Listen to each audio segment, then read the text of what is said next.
and believes that it still matters.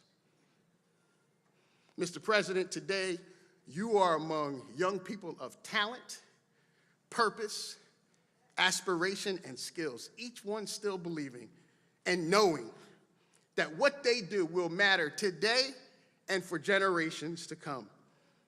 And they're starting with Delaware State University, the most substantively diverse, contemporary, and unapologetic HBCU in the country.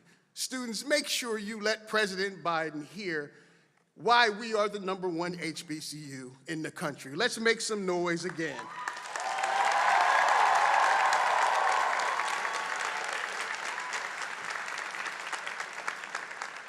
After comments by several distinguished guests, you will all hear from one of your classmates, Men of Color Alliance President and Mr. Senior Newcastle native, Mr. Zachary Bernard.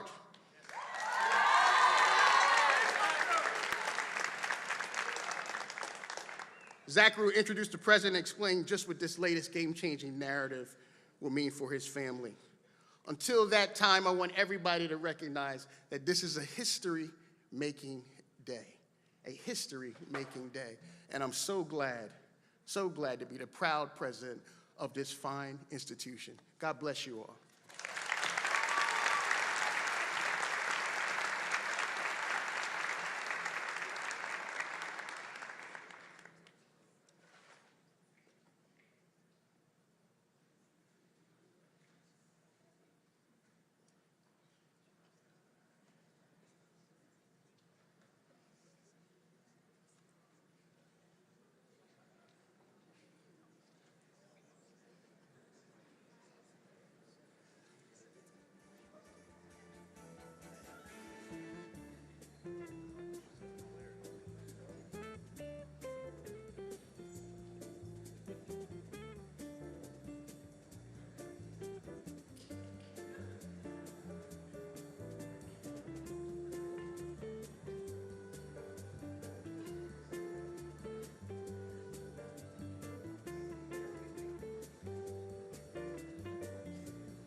Please welcome Senator Tom Carper, Senator Chris Coons, and Congresswoman Lisa Blunt Rochester.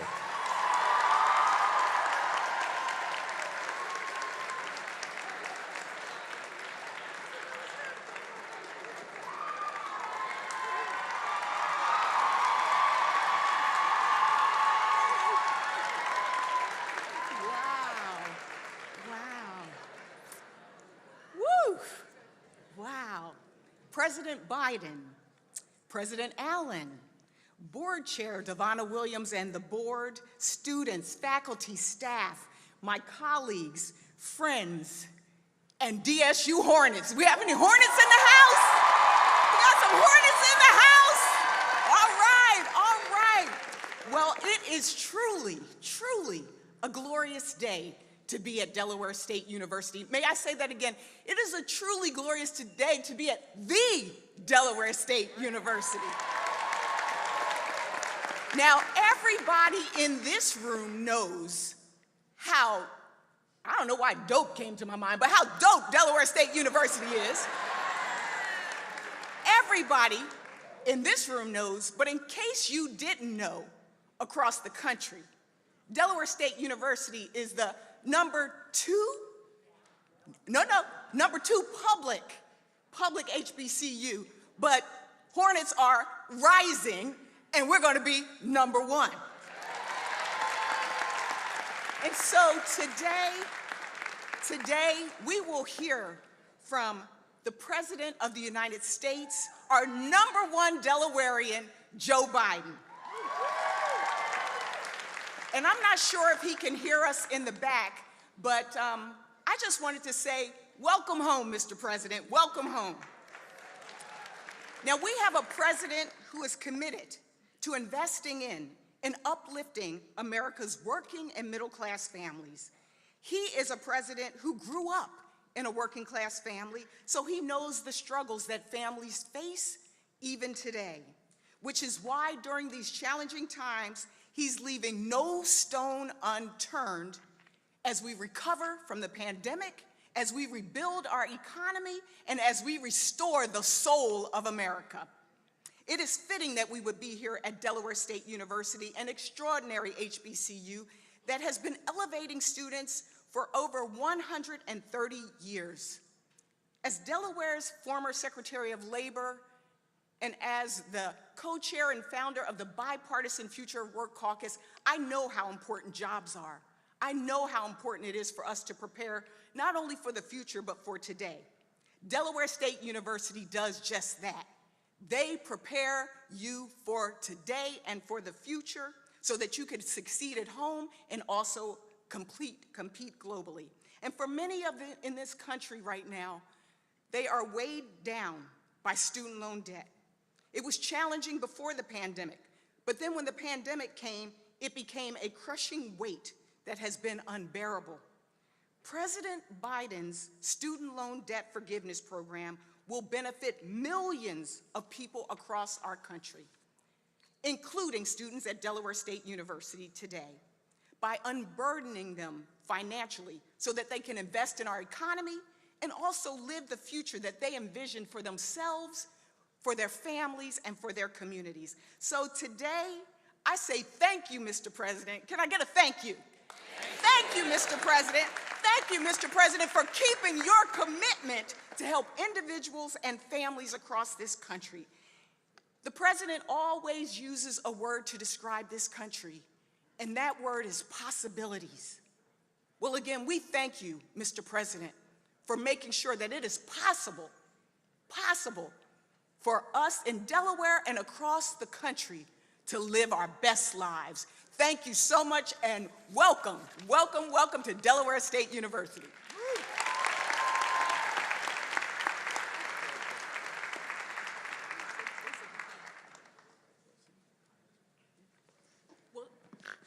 told that the voice of God was going to come and introduce our senator. But since But better to be introduced by No. the Congresswoman of God. Oh, no. Ooh, that was good. That was good. That was good. It is my honor to introduce our senator, who is not only, like me, an honorary doctor from Delaware State University, Dr.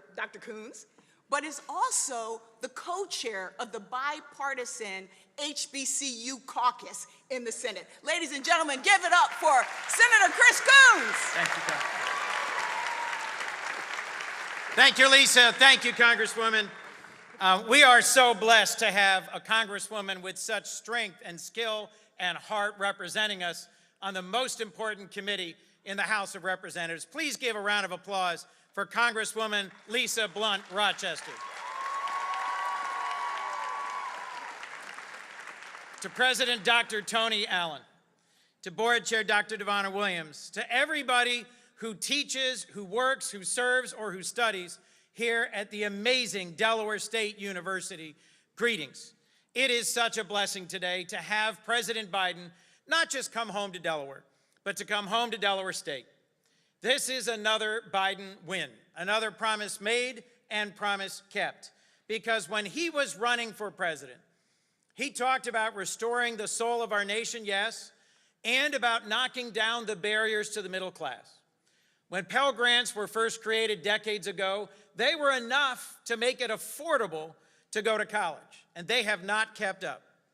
This strong stroke, this single moment where President Biden makes good on a commitment and makes it mean more for those who are recipients of Pell Grants is a remarkable opportunity, and no better place to announce its continuation and expansion than here at Delaware State University.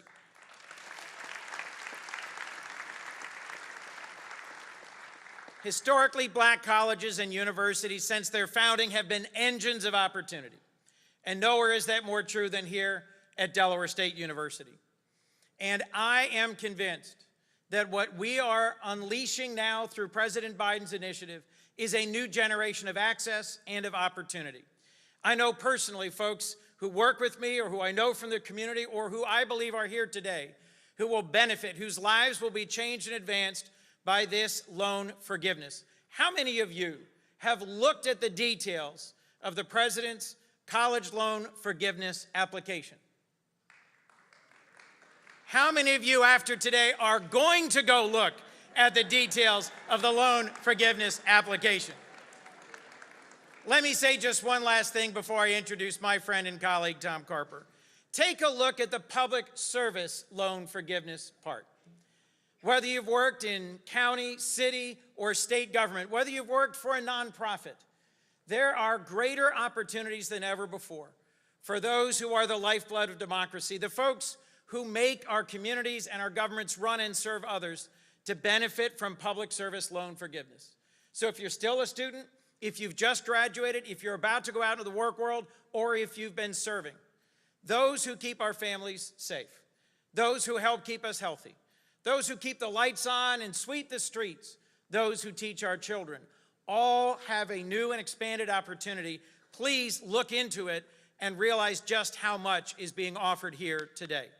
Next, ladies and gentlemen, our former governor, someone who saw the promise in Delaware State and invested heavily as our governor and our senator, my friend and colleague, Senator Tom Carper.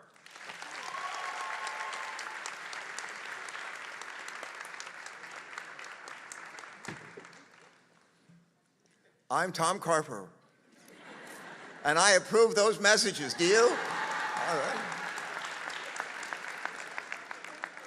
Isn't it great to have a president from Delaware? Isn't it? I mean, how good is that? Pull up in Air Force One. We got to climb up on the plane for a while, and I thought maybe we should take off and go someplace, but it's too short a flight. But we're thrilled to be here.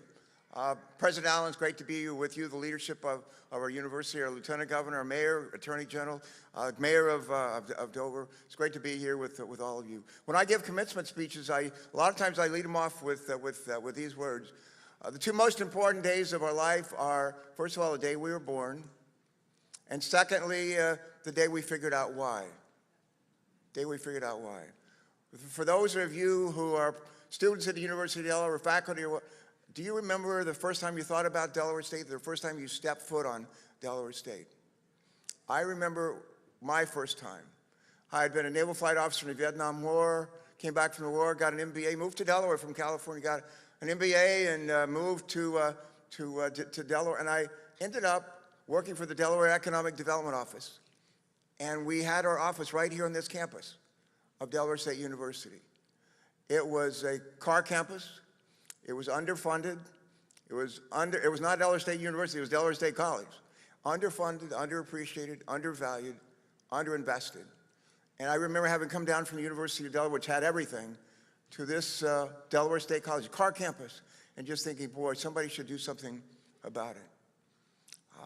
18 years later, I was the governor of Delaware, brand new governor. And we had a brand new president here at Delaware State College, and his name was Bill DeLauder.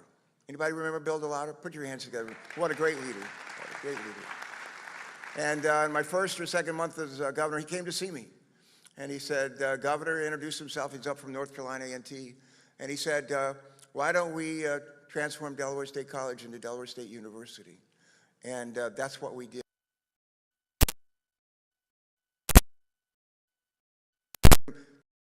Delaware State University, but that was just words on a piece of paper. And we had to back them up. And we had to back them up with money. We put more money, invested more money, I'm told, in Delaware State College, becoming Delaware State, more money in 8 years than the last 28 years before that. How about that? More money than the last 28 years before that. We had great leadership before Bill DeLauder, and one of those great leaders was a guy named Harry Williams. Anybody remember Harry Williams? Put your hands together for Harry. Great leader. Great leader. And we had, I remember a time that I went to see Harry Williams and I said, Mr. President,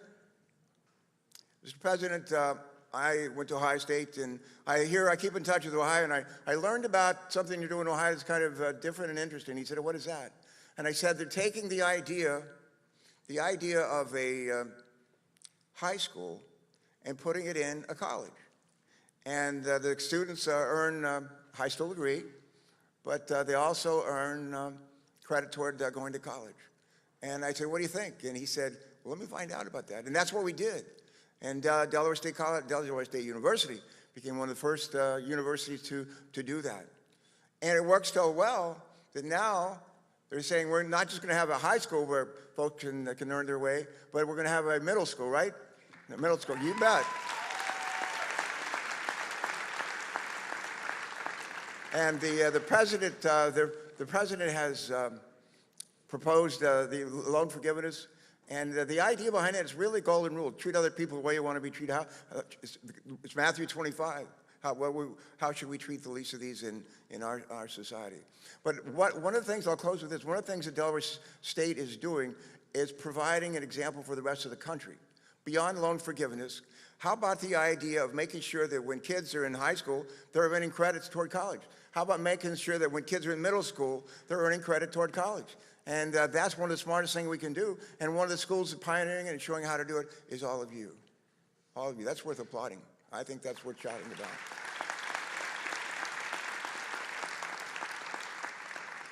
I see they have one former president who's here today. To you and your dad, you must be looking down with pride. But I close every time. I've given probably 20 commencement speeches here. Maybe not the top of the ticket, but somewhere along the ticket. But I end them all up with the same words. And those words are hornets rising, hornets rising. And there was a time when the hornets were. There was a time when the hornets were really hurting. And but today, we're so proud of the hornets. And we're proud of the leadership here. And I'm honored to be one of your great fans, but also one of your servants. Thank you so much. God bless you all. Thank you. Thank you.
Please welcome the President of the United States, Joe Biden, accompanied by Zachary Bernard.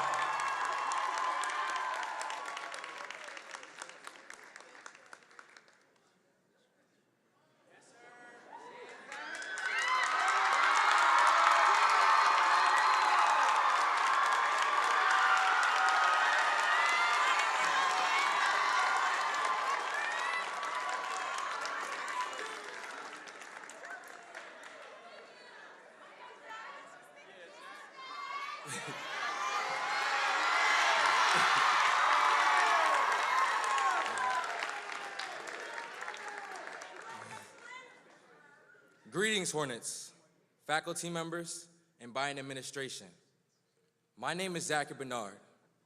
Most of you may know me as Mr. Senior, some as President of Men of Color Alliance, and others as just an RA. But what you may not know is that I am a second-generation immigrant. Growing up in Newcastle, Delaware, with my parents who immigrated from Haiti, gave me a different drive to succeed and want more for myself and my family.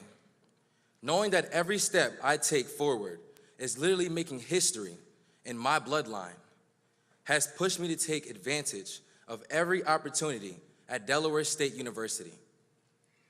Coming to Delaware State University in 2019, I didn't have the funds to live on campus. And because I had to take out loans just to pay for my tuition and my transportation. In my junior year, I was given the opportunity to become a resident assistant, which allowed me to live at school and become more involved with campus life. But President Biden's student debt relief has given me the liberty to graduate debt-free.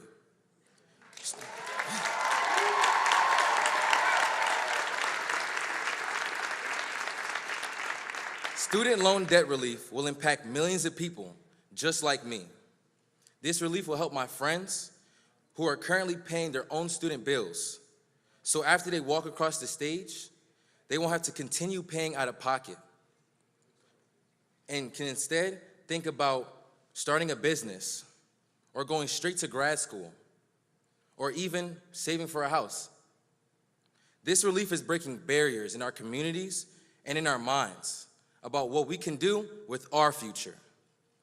I'm grateful, and I know y'all are as well, that President Biden kept his promise to provide student debt relief to the working and middle-class families, and I'm proud to introduce him. Please join me in welcoming to Delaware State University, President Joe Biden.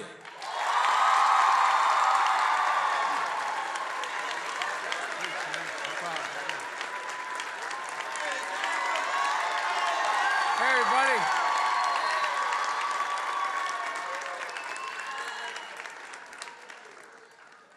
Good to be home. Please, if you have a seat, please take it. Folks, my mother would say, excuse my back. It's impolite to be talking when I have my back to you, but I apologize. I can't do them both. Zach, you and I got through school the same way. I was an RA, a resident advisor, and it helped me get through law school. And I'm glad you were able to benefit from what we're doing. And I want to thank you for that introduction. You're an example of why I'm so optimistic. All of you are so optimistic about the future. You are the most involved. You are the most educated. You are the most engaged. You are the least prejudiced generation in American history. So everybody says, why am I so optimistic? Not a joke. I'm optimistic because of all of you. I really mean it. So thank you for what you're doing, and please get involved. No matter what position you take, get involved. We need you badly. And I didn't even see all of it. I didn't see the bleachers up there. Hey, everybody. Don't jump. Don't jump. Now look. By the way, as Tom Carper can tell you, I sort of got my political start at Dell State. This is the place we organized for Kent and Sussex County. This is how we got going. That was back in 1871, I think, but a long time ago. Look, but before I begin, there's a lot of people I might be wondering why I'm here at Dell State. It's because you're an HBCU and you play an important role in creating opportunity and possibilities all across the country. We're here at Dell State because it holds such a special place in my heart. There is no better example of a university that has changed so many lives, as Zach just explained about his. Like I've said many times, Delaware State brung me to the dance, as they say up in Claymont, and I can't tell you how much I appreciate it. I understand you got a big game tomorrow. Howard University. Well, I tell you what, man, in case you haven't noticed, my VP is a Howard graduate. And she is a very vociferous Howard graduate. I'm always bragging, as Tony, as your president can tell you, I'm always bragging about Dell State. And we got a little thing going. And besides that, we have a lot more folks. You know, the Divine Nine kind of runs my operation. Oh, y'all think I'm kidding. You think I'm kidding. I'm not kidding. But I tell you what, to guarantee your win, I tried to figure out how we could do this. How to get Mike Przicki to play for you. Mike Przicki scored more receptions, I think, than any receiver in University of Delaware history. And hell of a good mayor, but he was even a better ball player. But folks, look, what you got to do, I want you to win, but take a little easy, okay? Because I got to go back to Washington. And, you know, my vice president, extraordinary partner, I didn't go to Dell State, but my heart's with you, man, so don't let me down. Win one for Coach Bo. Win one for Coach Bo.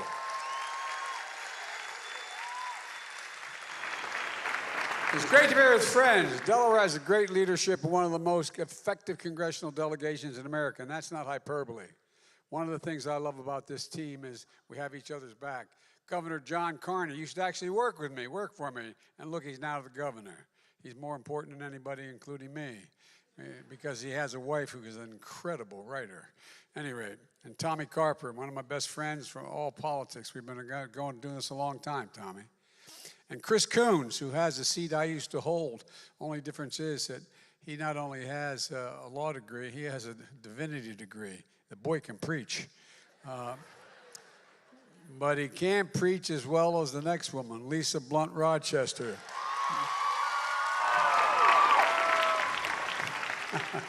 Y'all think I'm kidding. I'm not. You ever hear her? Whoa, whoa, whoa, whoa. They have my back and I have theirs. And we have a great Attorney General in Kathy Jennings who worked with my son Bo. And Lieutenant Governor Bethany Hall is here as well. And the Mayor, Robin Christensen, thanks for welcoming us to Dover, Mr. Mayor. And as I said, You know, Persicki knows a lot about being mayor, but he's even a better receiver. Mr. Mayor, thank you for what you're doing for the city of Wilmington. You're making a big difference, pal. You really are making a big difference. You know, we've got another mayor here today. She's no longer the mayor. She happens to be the head of the director of the Office of Public Engagement, Keisha Lance Bottoms, the mayor of Atlanta. Madam Mayor, where are you? There she is.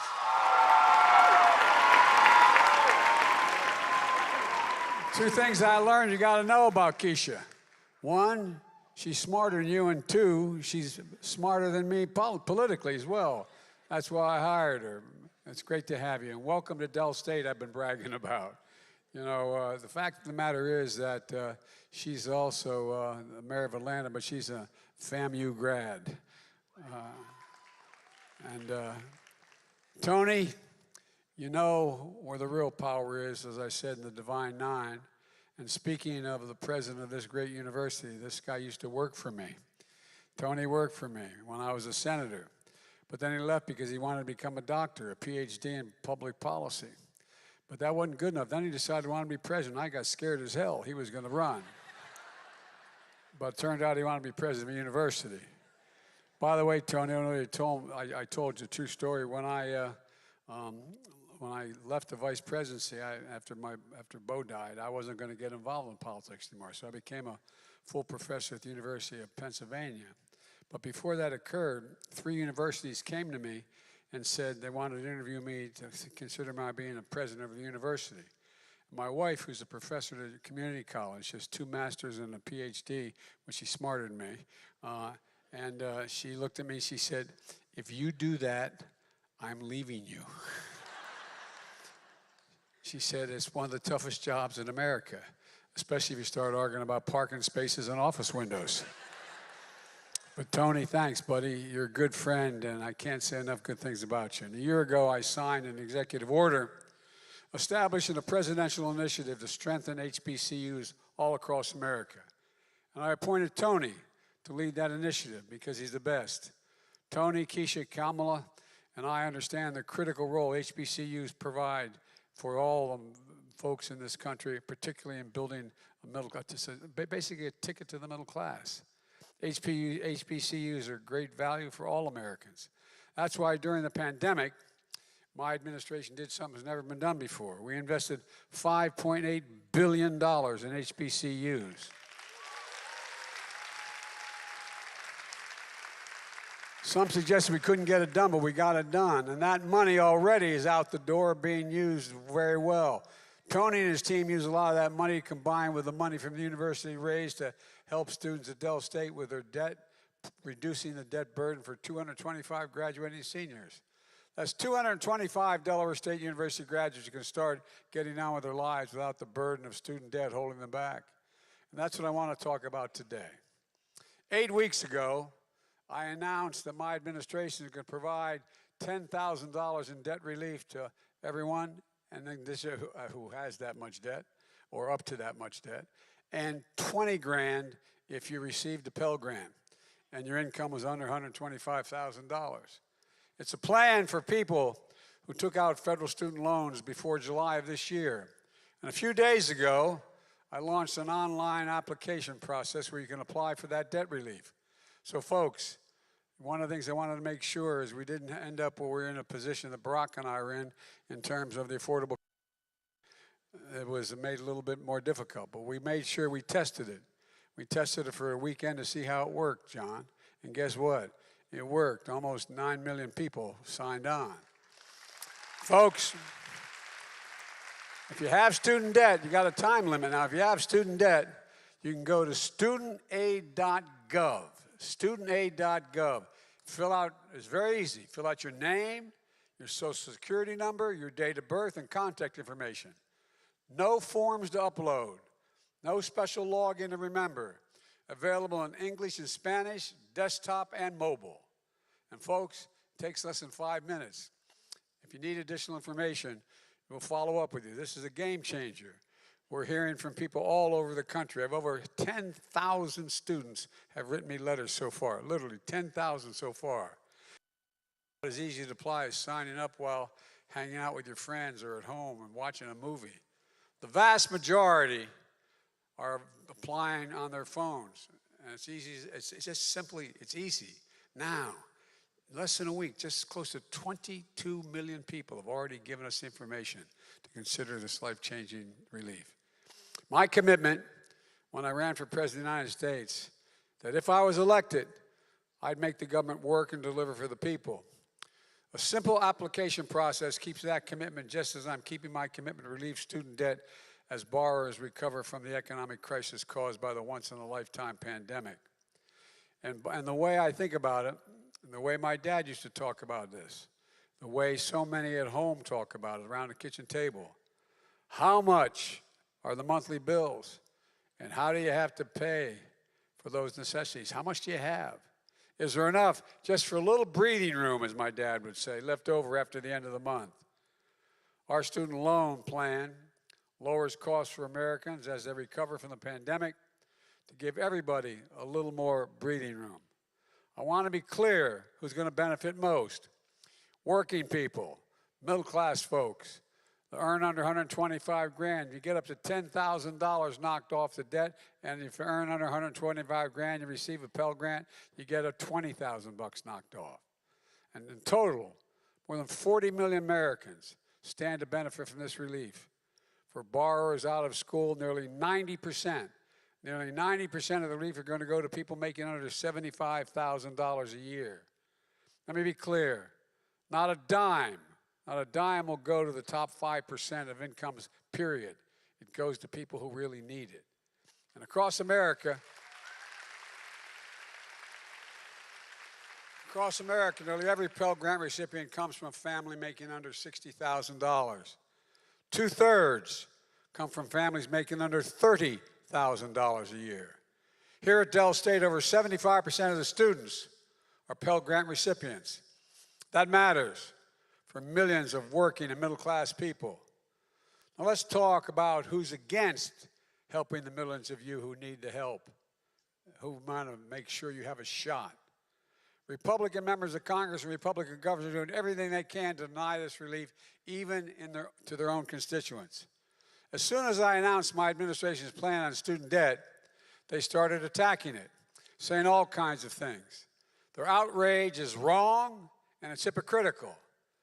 But we're not letting them get away with it. They've been fighting us in the courts. But just yesterday, state court and the Supreme Court said, no, we're on Biden's side.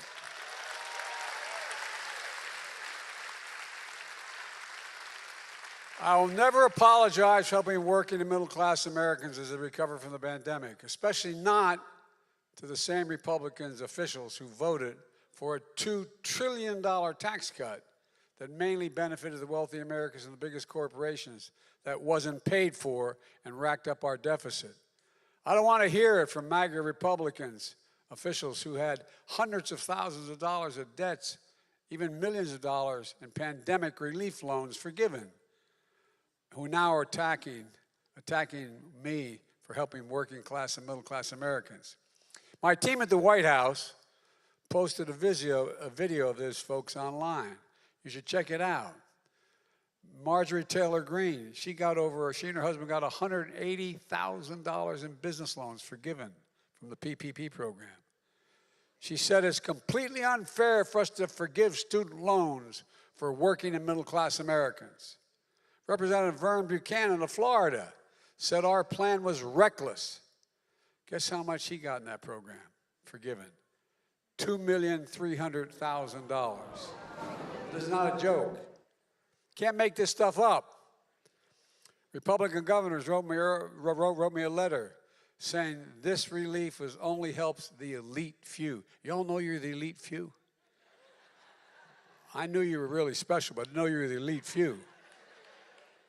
I'm serious. Ted Cruz, the great senator from Texas, he said it's for slackers, quote, slackers who don't deserve relief. Who in the hell do they think they are? I mean it. But despite what Republican officials say, we can afford student relief.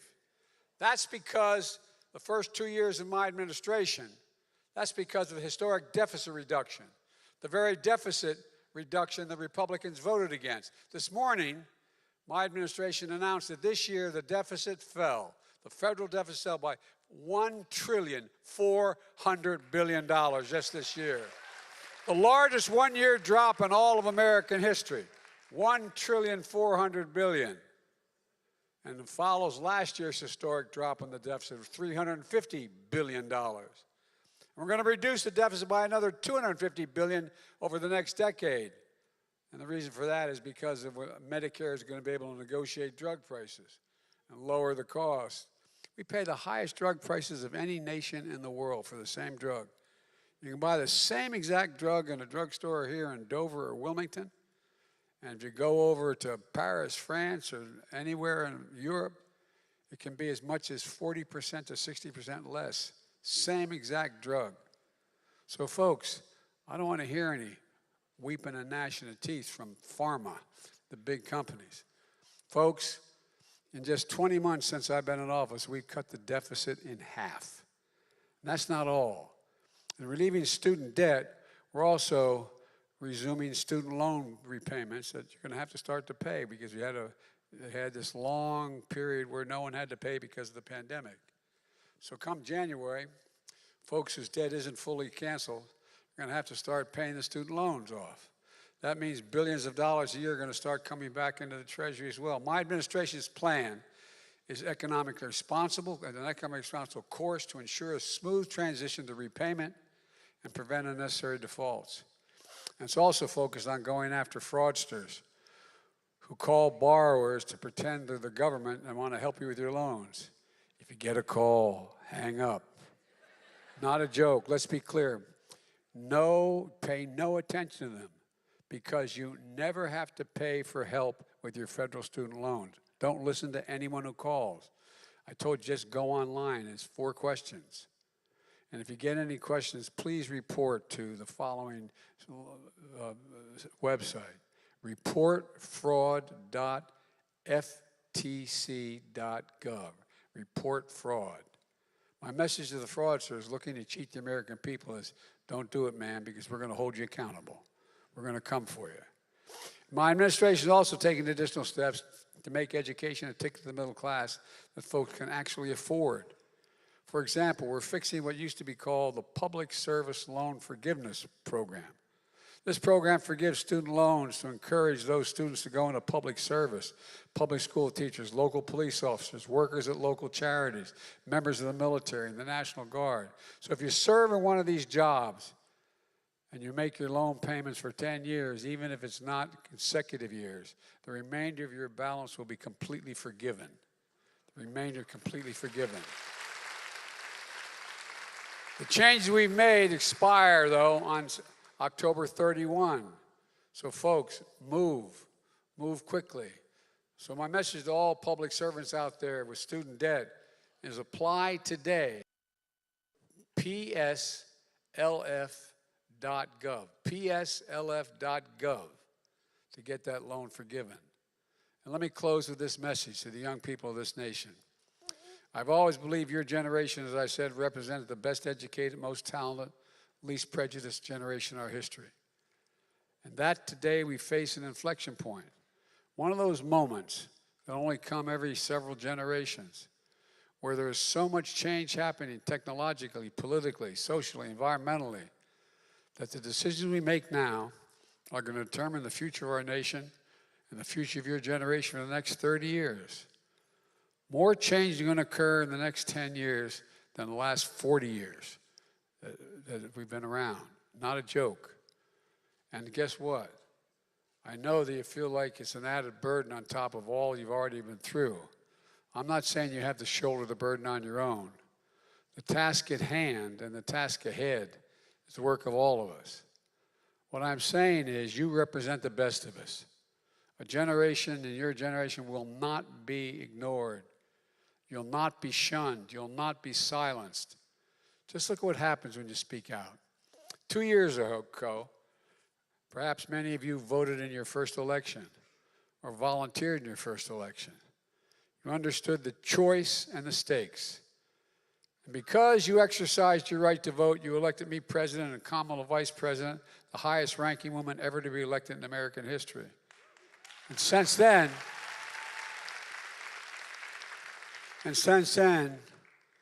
with your help, we've delivered enormous progress for the nation. More people voted in that last election than any time in American history. Most significant gun safety law we passed in 30 years. And by the way, I'm coming back and I'm going to eliminate assault weapons again. I promise. I did it once. The most significant infrastructure law in American history, employing tens of thousands of people with good paying jobs and modernizing our nation in a way it hadn't happened since the Eisenhower's highway bill. The first black woman on the Supreme Court, and she is smart as hell. I made that promise. No, by the way, watch her. Just watch her. Whoa. I've appointed more black women to the appellate courts in the United States than every other president combined in American history. The most significant commitment we've ever made to climate change. It's the ultimate threat to your generation. The ultimate threat. Well, guess what? We have over close to $500 billion to deal with climate change. And I'm keeping my promise that no one should be in jail for merely using or possessing marijuana. None.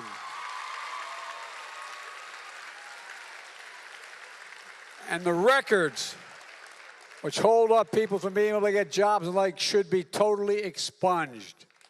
Totally expunged. You can't sell it, but if it's just use, you're completely free. And we know there's more work to be done on voting rights, on restoring a woman's right to choose. And today,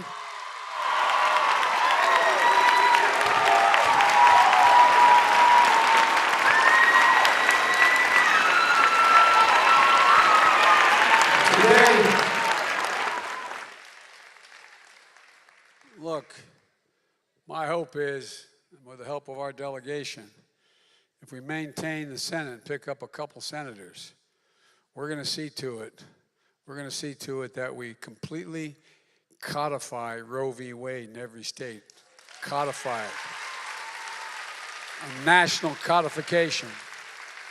And today, we're following through on a promise I gave to millions of Americans with student loans, just a little more breathing room.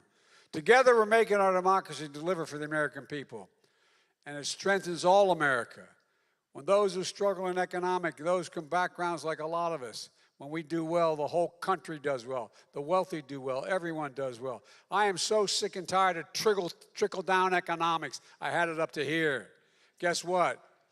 When poor folks and middle-class folks make it, the wealthy do very, very well. They're not at all hurt. It's about time. I really mean it. I'm so sick and tired of telling me, trickle down, give the wealthy more tax breaks and everything's going to be fine. Yeah, right. Well, look, folks, let me just say this. God bless you all for all you're doing. I wish you all the very best of luck. And, the bottom line is that we still have, I want you to not forget, we still have number of folks around the country in harm's way in the military. So we always end every time we say grace, we end at my house. God protect our troops. Thank you very, very much.